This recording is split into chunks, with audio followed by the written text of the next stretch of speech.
ท่านคำผองสมวิจิตรผู้สมัครหมายเลข 14 แขวงสวรรณเขต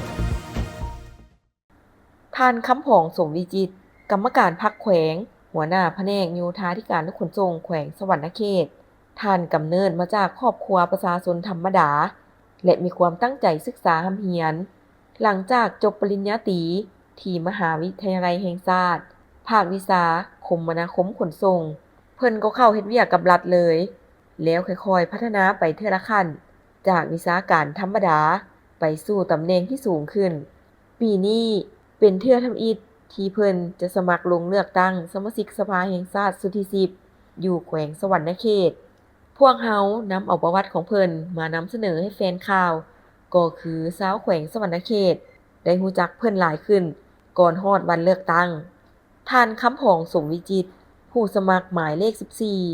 เขตเลือกตั้งที่ 13 แขวงสวรรณเขตเกิดเมื่อวันที่ 18 เดือน 7 1980 บ้านเกิดบ้านเต่าไหเมืองสังทองนครหลวงวิจันทร์ชนเผ่าลาวศาสนาพุทธที่อยู่ปัจจุบันบ้านนาทมเมืองไสธานีนครหลวงวิจันทร์สั้นตำแหน่งและหน้าที่รับผิดชอบกรรมการพรรคแขวงหัวหน้าแผนกโยธาธิการและขนส่งแขวงสวรรณเขตระดับการศึกษาสามัญมัธยมตอนปลายระดับวิชาเฉพาะปริญญาโทสถาปัตยกรรม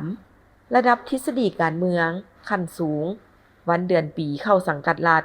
วันที่ 1 เดือน 10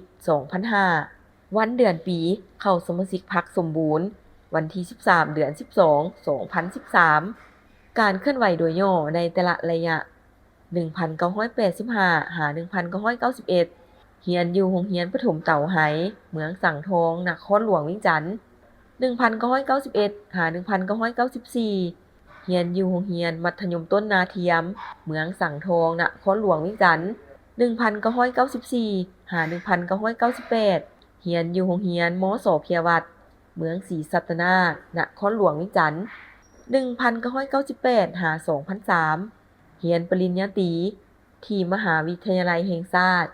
ภาควิชาคมนาคมขนส่ง 2003 หา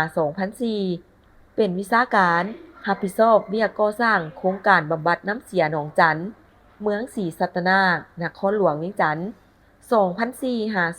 2005 เป็นที่ปรึกษาประจำโครงการก่อสร้างขัวข้ามน้ำหุงเมืองไชยบุรีแขวงไชยบุรี 2006 หา 2007 เป็นวิชาการรับผิดชอบการก่อสร้างทางชุมชนโครงการคุ้มครองขี้เหงื่อชุมชนจำนวน 8 บ้านในนครหลวงวิจันทร์ 2009 หา 2010 เป็นผู้ประสานงานประจำภาคสนามโครงการก่อสร้างสนามกีฬาแห่งชาติหลัก 16 รับผิดชอบสนามกอล์ฟซีเกม 2010 หา 2012 เป็นหัวหน้าโครงการปรับปรุงถนนอาเซียนหรือเต2และระบบระบายน้ำในนครหลวงวิจันทร์ 2011 หา 2013 เรียนปริญญาโท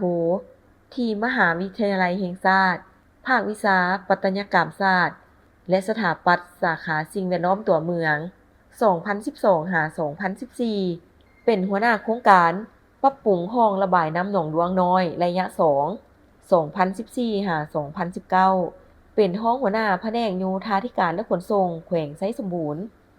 2018 ไปเรียนทฤษฎีระบบปรับปรุง 4 เดือนอยู่สป.จีน 2019 หา 2022 เป็นห้องหัวหน้ากลุ่มแผนการและการเงินกระทรวงโยธาธิการและขนส่ง 2022 หาปัจจุบันเป็นกรรมการพรรคแขวงหัวหน้าแผนกโยธาธิการและขนส่งแขวงสวรรณเขตมีข่าวดีจะมาบอกสำหรับใครสนใจเช่าพื้นที่ขายเครื่องทุกประเภทและเช่าพื้นที่ป้ายโฆษณาอยู่ตลาดลาวสนใจสอบถามที่เบอร์ 02058389209 สถานที่ตั้งอยู่บ้านสะพังเมืองไชยธานีนครหลวงวิจันทร์